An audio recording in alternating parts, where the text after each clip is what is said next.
Welcome to வெற்றிவாக YouTube channel. நான் உங்கள் சுல்ஃபிகர். புதிய தலைமுறை சேனல் சமீபத்தில் 2 நாட்களுக்கு முன்பாக நிக்கிதான் சொல்லக்கூடிய ஒரு பெண்மணி, உங்க எல்லாருக்கும் தெரியும், அஜித் குமாருடைய கொலை வழக்கு, அந்த காவல் நிலைய படுகொலை வழக்கு, அதுல புகார் கொடுத்தவர் நிக்கிதா தான். அவரையே குற்றவாளி அப்படின்னு சொல்லக்கூடிய ஒரு சூழல் இருக்கக்கூடிய நேரத்தில் அவரை அழைத்து புதிய தலைமுறை ஒரு நேர்காணல் எடுத்து அதை ஒளிபரப்பி இருக்கிறார்கள். அதை பத்தி பேச போறோம். அதே மாதிரி நம்முடைய முதல்வர் மு.க.ஸ்டாலின் அவர்கள் ஓரணியில் தமிழ்நாடு அப்படின்னு சொல்லி தமிழ்நாடு முழுவதும் வீடு வீடா போய் உறுப்பினர் சேர்க்கை நடத்துறாங்க, பொதுக்கூட்டங்கள் நடத்துறாங்க. இதை பத்தி பேச போறோம். எங்களை பத்தி இந்த வீடியோல தெளிவா பேச இருக்கிறோம். இந்த வெற்றிவாக யூடியூப் சேனலை சப்ஸ்கிரைப் பண்ணாம பாக்குறவங்க சப்ஸ்கிரைப் பண்ணிக்கோங்க, பெல் பட்டனை கிளிக் பண்ணி வச்சுக்கோங்க. அப்பதான் நம்ம அடுத்தடுத்து போடக்கூடிய வீடியோக்கள் உங்களுக்கு நோட்டிபிகேஷன்ல வரும். சோ ஃபர்ஸ்ட் நிக்கிதாவை இன்டர்வியூ எடுக்கலாம்னா யார வேணா இன்டர்வியூ எடுக்கலாம். இந்த புதிய தலைமுறை சேனல் நிக்கிதாவை எந்த அடிப்படையில இன்டர்வியூ எடுத்திருக்கிறாங்க அப்படிங்கறதா மிக முக்கியமான கேள்வியாக இருக்கிறது. அஜித் குமார் அவருடைய மரணம், இவருடைய கார்ல இருந்த நகை திருடு போனது, அந்த நகை திருடு போச்சுன்னு சொல்லி அந்த அம்மா கம்ப்ளைண்ட் கொடுத்திருக்கிறாங்க. அந்த அம்மா கொடுத்த கம்ப்ளைண்டினுடைய பேர்ல அஜித் குமார் விசாரிக்கப்பட்டிருக்கிறார். காவல் நிலையத்தில் வைக்கல, அவர் மேல எஃப்ஐஆர் பதிவு செய்யல. ஆனால் சட்டவிரோதமாக மனித உரிமை மீறல் செய்து அவரை தனிப்படை வைத்து அடித்து துன்புறுத்தி விசாரணை செஞ்சு கடைசியில் அவரை கொலை செஞ்சிருக்கிறாங்க அப்படின்னே சொல்லலாம். சம்பந்தப்பட்ட 6 பேர்ல 5 பேர் இதுவரையிலும் கைது செய்யப்பட்டிருக்கிறார்கள். 6ஆவதா ஒரு நபர், அவர் தான் டிரைவர், அவர் இதுவரையிலும் கைது செய்யப்படல. அவரும் அந்த பையனை தாக்கி இருக்கிறாங்க, இதுவரையிலும் கைது செய்யப்படவில்லை. வழக்கு கோர்ட்ல இருக்குது. நேற்றைக்கும் கோர்ட்ல வந்துச்சு. சிபிஐ விசாரணை, தமிழ்நாடு அரசாங்கம் சிபிஐ விசாரணைக்கு ஒப்புதல் கொடுத்திருந்தாங்க. இதுவரையிலும் சிபிஐ விசாரணையில யாருடைய தலைமையில அந்த விசாரணை நடைபெறும் அப்படின்னு சொல்லி இதுவரையிலும் யாரையும் நியமனம் செய்யவில்லை. நேற்றைக்கு நடந்த வழக்குல நீதிமன்றம் அந்த உத்தரவு தான் பிறப்பித்திருக்கிறது. 1 மாதத்திற்குள் யார் இந்த விசாரணையை நடத்துகிறார் அப்படின்னு சொல்லி அந்த டீடைல்ஸை சப்மிட் பண்ணணும். அதே மாதிரி இந்த விஷயத்துல ஈடுபட்டவர்கள் எவ்வளவு பெரிய ஆளாக இருந்தாலும் அவர்களையும் இந்த விசாரணையில உட்படுத்துறதுல தவறு கிடையாது அப்படின்னும், அதே மாதிரி இந்த வழக்கு இருக்கு இல்லையா, இந்த நிக்கிதான் சொல்லக்கூடிய ஒரு பெண்மணி ஒரு புகார் கொடுத்தாங்க இல்லையா, தன்னுடைய செயினை காணும் அப்படின்னு சொல்லி, அந்த புகாரையும் சிபிஐயே விசாரிக்கணும் அப்படின்னு சொல்லி நீதிமன்றத்தில் இருக்கு. இப்படிப்பட்ட சூழல்ல புதிய தலைமுறை அவசரமா நிக்கிதாவை கூப்பிட்டு ஒரு இன்டர்வியூ எடுத்திருக்கிறாங்க. நீங்க நிக்கிதாவை கூப்பிட்டு இன்டர்வியூ எடுத்தீங்கன்னா அதுல கேட்க வேண்டிய கேள்விகள் என்னென்ன இருக்குது. அதுல ஒரு கேள்வி கூட சாதாரணமாக இந்த பிரச்சனையை அறிந்த உடனே நமக்கு எழக்கூடிய கேள்விகள் இருக்கும் இல்லையா, அந்த கேள்வியில ஒரு கேள்வியை கூட புதிய தலைமுறை கேட்கல. அப்படின்னா புதிய தலைமுறையினுடைய நோக்கம் என்ன அப்படின்னா, நிக்கிதா மீது தவறு கிடையாது, அவர் நல்ல ஒரு பெண்மணி அப்படிங்கிற விஷயத்த மக்கள் மத்தியில பிரச்சாரம் செய்வதற்கான ஒரு வேலையை, ஒரு மாமா வேலையை புதிய தலைமுறை பார்த்துச்சுன்னு நம்ம சொல்லலாம். இயல்பாகவே இந்த மாதிரி ஒரு பிரச்சனையில நமக்கு நிறைய கேள்விகள் இருக்கு. புதிய தலைமுறை உண்மையிலே அந்த கேள்வி எல்லாம் கேட்டிருந்தாங்கன்னா உங்களை நாங்க நடுநிலையான பத்திரிகைன்னு சொல்லலாம். ஒரு வயதான பெண்மணி, அவங்களால உட்காரவே முடியாது. அப்படிப்பட்ட பெண்மணி ஹாஸ்பிட்டலுக்கு தான் போறாங்க, ஸ்கேன் எடுக்க தான் போறாங்க. ஸ்கேன் எடுக்க போறவங்க சாதாரண ஒரு நபர் கிடையாது, படித்தவர். இவங்க கல்லூரி பேராசிரியர், அவங்க அப்பா அவங்க அப்பா கவர்மெண்ட் ஆபீசர். அந்த அம்மா, அந்த உடம்பு சரியில்லாம இருக்கக்கூடிய அம்மா, அவங்களும் கவர்மெண்ட்ல வேலை பார்த்திருக்கிறாங்க. அப்படின்னா ஒரு ஸ்கேன் எடுக்க போறக்கூடிய இடத்துல நம்ம இந்த மாதிரி நகைகளை போட்டுட்டு போகக்கூடாதுங்கிற அடிப்படை அறிவு ஏன் உங்களுக்கு இல்லை அப்படின்னு சொல்லி புதிய தலைமுறை அவர்கிட்ட கேள்வி கேட்டிருக்கணுமா வேண்டாமா? கேட்கல. 2வது, நகையா நீங்க ஓகே உள்ள வச்சிட்டீங்க, உங்களுடைய காரை அந்த பையன் எனக்கு வண்டி ஓட்ட தெரியாதுன்னு சொன்னதுக்கு அப்புறம் எப்படி நீங்க அந்த பையன்கிட்ட நீங்க காரை கொடுப்பீங்க அப்படிங்கிறது 2வது கேள்வி. அதை கேட்கணுமா வேண்டாமா? 3வதா, நீங்க ஒரு புகார் கொடுத்திருக்கீங்க, இந்த புகார் மேல யார் விசாரிக்கிறா, என்ன செய்யறாங்க அப்படின்னு குறைந்தபட்சம் அதை யோசிக்கணுமா வேண்டாமா? அதை கேள்வி கேட்கணுமா வேண்டாமா? அதை கேட்கல. சரி, அதை விடுங்க.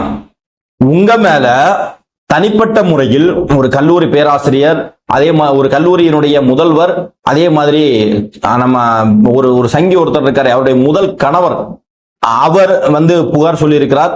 இன்னும் பல பேர் அழுது கண்ணீர் வடித்து இந்த பெண்ணால் நாங்கள் எந்த அளவுக்கு ஏமாற்றப்பட்டிருக்கிறோம் அப்படின்னு சொல்லி கண்ணீரும் கம்பளமாக பேட்டி கொடுத்ததை நம்ம பார்த்தோம். அந்த புகாரினுடைய உண்மைத்தன்மை என்ன அப்படிங்கிறத பத்தி கேட்டிருக்கணுமா வேண்டாமா? உங்கள் மேல 2010 பதிவு செய்யப்பட்ட வழக்கினுடைய நிலை என்ன? உங்க கூட 5 பேர் 6 பேர் அவர்கள் மேலேயும் புகார் வழக்கு பதிவு செய்யப்பட்டது. அவர்கள் எங்க இருக்கிறாங்க, அவர்களுக்கு என்ன பிரச்சனை, இதையெல்லாம் புதிய தலைமுறை கேட்டிருந்தாங்கன்னா புதிய தலைமுறையை ஒரு நடுநிலை பத்திரிகைன்னு கேட்கலாம் சொல்லலாம். ஆனா அதை விட்டுவிட்டு ஒரு குற்றம் சாட்டப்பட்டிருக்கக்கூடிய ஒரு பெண், ஒரு படுகொலை நடந்ததற்கு மிக முக்கிய காரணமாக இருந்திருக்கக்கூடிய ஒரு பெண்ணை அழைச்சிட்டு வந்து அவர்களை நல்லவராக காட்டக்கூடிய முயற்சியா புதிய தலைமுறை ஏன் இந்த அளவுக்கு அவசர அவசரமா எடுக்கணும்? எவ்வளவோ பிரச்சனைகள், எவ்வளவோ குற்றச்சாட்டுகள் இருக்கு. ஒரு குற்றச்சாட்டினுடைய உண்மை தன்மை கூட தெரியாம ஏதோ ஒரு சேனல்ல செய்தி வந்த உடனே அதை எடுத்து தன்னுடைய சேனல்லையும் போடக்கூடிய புதிய தலைமுறை இந்த விஷயத்துல ஒரு குற்றம் சாட்டப்பட்டிருக்கக்கூடிய ஒரு பெண், அதாவது ஒரு குற்றச்சாட்டுக்கு உள்ளாகி இருக்கக்கூடிய பெண், மோசடி பேர்வழி, அவரை இந்த அளவுக்கு அவசர அவசரமாக அழைத்து வந்து இந்த மாதிரி ஓவராலா அவருக்கும் இந்த பிரச்சனைக்கும் சம்பந்தம் இல்லைன்னு சொல்லி ஒரு பேட்டி கொடுக்க வேண்டிய தேவை என்ன அப்படிங்கிறத புதிய தலைமுறையிடம் நாம கேட்கிறோம். அடுத்து நம்ம தமிழக அரசாங்கத்தை பார்த்து கேட்கிறோம், நம்ம சிபிஐ பார்த்து கேட்கிறோம், இந்த வழக்கினுடைய நிலை அடுத்து என்ன இருக்குது, ஏன் அந்த 6வது நபர் இதுவரையிலும் கைது செய்யப்படவில்லை, இவங்களுக்கு மேல இருந்து போர்ஸ் கொடுத்த ஐஏஎஸ் ஆபீசரியா அதையும் தெளிவுபடுத்தணும், ஏன் இதுவரையிலும் அந்த பிரச்சனையை அப்படியே மூடி மறைச்சாச்சு, இதனுடைய உண்மைத்தன்மை என்ன அப்படிங்கிறத வெளிப்படுத்துவதில் ஏன் இவ்வளவு தாமதம் அப்படிங்கிறதையும் அரசாங்கத்தை பார்த்து நம்ம இந்த கேள்வியை வைக்க வேண்டியிருக்கு. அடுத்து நம்ம முதல்வர் மு.க. ஸ்டாலின் அவர்கள், திமுக 75 வருட பாரம்பரியம் கொண்ட கட்சி இப்ப புதுசா உறுப்பினர் சேர்க்கையில ஆரம்பிச்சிருக்கிறாங்க. கட்சி 2019 21 ஆட்சிக்கு வந்தாங்க, 4 வருஷம் முடிஞ்சு புதிதாக மறுபடியும் உறுப்பினர் சேர்க்கை வீடு வீடா போய் உறுப்பினர் சேர்க்கை ஓரணியில் தமிழ்நாடு அப்படின்னு சொல்லிட்டு உறுப்பினர் சேர்க்கையை நடத்துறாங்க. சரி, ஓகே, நடத்திக்கோங்க, ஒன்றும் பிரச்சனை இல்லை. ஏன்னா ஏற்கனவே உங்க கட்சியில் இருக்கக்கூடிய உறுப்பினர்கள் எல்லாமே காலியா போயிட்டாங்க, அதனால புதுசா உறுப்பினர் சேர்க்கைன்னு நீங்க நடத்துறீங்க. ஆனா ஏற்கனவே உறுப்பினராக இருக்கக்கூடியவங்களே மீண்டும் உறுப்பினராக மாத்துறீங்க. ஒரு லேடி பேட்டி கொடுக்குறாங்க, நீங்க உறுப்பினராக சேர்ந்திருக்கீங்களா? ஆமா, நாங்க உறுப்பினராக சேர்ந்து இருக்கிறோம், நாங்க ஏற்கனவே இருக்கிறோம், இருந்தாலும் ஒரு வாட்டி கூட நாங்க திமுக உறுப்பினராக சேரோம் அப்படின்னு சொல்றாங்க. இது எவ்வளவு பெரிய கபட நாடகம் அப்படிங்கிறத பாருங்க. இங்க என்னன்னா, தமிழ்நாட்டினுடைய அரசியல் சூழல் ஒட்டுமொத்தமாக மாறி நிற்கிறது. இன்றைக்கு தளபதியினுடைய அரசியல் வருகைக்கு பிறகு இளைய தலைமுறையிலிருந்து முதியவர்கள் வரையிலும் புதிதாக அரசியலுக்கு போகணும் அப்படின்னு சொல்லி தமிழக வெற்றி கழகத்தை நாடுகிறார்கள். நீங்க எந்த இடத்துல போனாலும் தமிழக வெற்றி கழகத்திற்கு ஆதரவு தான் இருந்து கொண்டு இருக்கிறது. இந்த ஆதரவை பொறுக்க முடியல அப்படின்னா ஏதாவது ஒரு வேலையை காட்டணும் அப்படின்னு சொல்லிட்டு இந்த மாதிரி ஏதாவது இதை பண்ணிட்டு வீடு விட தேடி வராங்க. நான் திமுக கேட்கிறேன், இந்த 4 வருஷமா எந்த வீட்டுக்காவது நீங்க தேடி போனீங்களா? 2021 சட்டமன்ற தேர்தலில் மக்களுக்கு கொடுத்த வாக்குறுதி ஒரு 10% கூட நிறைவேற்றாம 4 வருஷமா நீங்க வீட்டுக்குள்ளேயே அல்லது உங்களுடைய ஆபீஸுக்குள்ளேயே இருந்துகிட்டு இப்போ மக்களை தேடி போறோம்னு சொல்றது எவ்வளவு பெரிய அயோக்கியத்தனம். மக்கள் உங்களிடம் கேள்வி கேட்பாங்களா மாட்டாங்களா? நீங்க அரசு அதிகாரிகளுக்கு, அரசு ஊழியர்களுக்கு கொடுத்த வாக்குறுதியை நீங்க நிறைவேற்றீங்களா? பெண்கள் ஒவ்வொரு வீட்டுக்கும் வராங்க, பெண்கள் நீங்க கேட்கணும், எங்களை எப்படி தகுதி இல்லாத பெண்கள் சொல்லி நீங்க முடிவு பண்ணுவீங்க? இப்போ அவர்களுக்கு தேர்தல் நெருங்கக்கூடிய காரணத்தினால அவர்களுக்கும் தகுதி வருது அப்படின்னு சொல்லிட்டு அந்த 1000 ரூபாய் திட்டத்தை கொண்டு வராங்க. 1000 ரூபாய் திட்டத்தை அனைவருக்கும் கொண்டு வராங்க. ஆனா கடந்த 4 வருஷமா பெண்களை 2ஆக பிரித்து தகுதி உள்ளவர்கள் தகுதி இல்லாதவர்கள் அப்படின்னு பிரித்து இந்த 1000 ரூபாய் திட்டத்தை அமுல்படுத்திய திமுக அரசாங்கத்தை பார்த்து நீங்க கேள்வி கேளுங்க. ஒரு இடத்துல பிரசன்னா பயங்கரமா பேசுவார், திமுக பேச்சாளர், அவர் பேசினார், கூட்டமே இல்லை, ஒட்டுமொத்த ஷேரும் காலியா போயிட்டு இருக்கு. இந்த நிலைமையில தான் திமுக சூழல் இருந்து கொண்டிருக்கிறது. இருக்கிறவரை தமிழ்நாட்டில் பிஜேபிக்கு இடமில்லை என்பதை 2026 தேர்தலை நிரூபிப்பதற்கு திமுக தயாராகி கொண்டிருக்கிறது. நாங்கள் உங்களிடத்தில் வாக்கு கேட்பது என்பது இது ஒரு பக்கம். அப்படிதான் நம்ம கன்னியாகுமரி மாவட்டத்தில் அமைச்சர் மனோ தங்கராஜ் அவர் என்ன செய்யறாருன்னா, டெய்லி ஒரு பதிவு போடுறார், தாவேக்காவில் இருந்து எங்க கட்சியில் இணைஞ்சார். அவங்களுக்கு பேரு கிடையாது. தாவேக்காவில் இருந்து இணைந்தவர் யாருன்னு சொல்லி பேர் போடணுமா? எந்த ஊரை சேர்ந்தவர், எந்த பொறுப்புல இருக்கிறான்னு சொல்லி போடணுமா? அது கிடையாது. திமுக இருக்கிறவனே மீண்டும் திமுக இணைக்கக்கூடிய வேலையை செய்யறாங்க. அதுலயும் என்னன்னா, சமீபத்துல ஃபுட்பால் மேட்சுக்கு ஸ்பான்சர் வாங்க போன பசங்களை கூப்பிட்டு குரூப் போட்டோ எடுத்துக்கிட்டு அவர்கள் எங்களுடைய கட்சியில் இணைந்தார் சொல்லி அந்த மாதிரி ஒரு பொய்யை உருட்டிட்டு இருக்காங்க. இந்த மாதிரி திமுக பயத்தினுடைய உச்சத்துல போய் நிக்குது. அதனாலதான் நம்முடைய ஆர்ப்பாட்டத்துக்கு பெர்மிஷன் தர மாட்டேங்கிறாங்க. இப்ப நீதிமன்றம் பெர்மிஷனை கொடுக்க சொல்லிட்டாங்க, ஆர்ப்பாட்டம் நடக்கும். ஒருவேளை அந்த பொது ஆர்ப்பாட்டத்தில் தளபதியும் கலந்து கொள்வதற்கான வாய்ப்புகள் இருக்கிறது. மேக்சிமம் 99% கலந்துக்கலாம் அப்படிங்கிற சூழல் இருக்கிறது. சரி, அது இந்த ஆர்ப்பாட்டம் வரும்போது நம்ம பார்த்துக்கலாம். இப்ப என்னன்னா, தாவேகா ஃபுல் ஃபிளஜ்டா களத்துல இறங்கி வேலை பார்க்குது. உறுப்பினர் சேர்க்கை ஒரு பக்கம், ஒரு பக்கத்துல தெருமுனை கூட்டங்கள், ஒரு பக்கத்துல வீடு சந்திப்பு, மக்களுடைய பிரச்சனைகள் என்ன அப்படிங்கிறத ரொம்ப கிளியரா இறங்கி வேலை பார்த்துட்டு இருக்கு. இப்போ அதுக்கு ஈடு கொடுக்கணும் அப்படிங்கிறதுக்காக நம்ம முதல்வரும் திமுக சார்பாக அதே மாதிரி இறங்கி கொடுக்குறாங்க.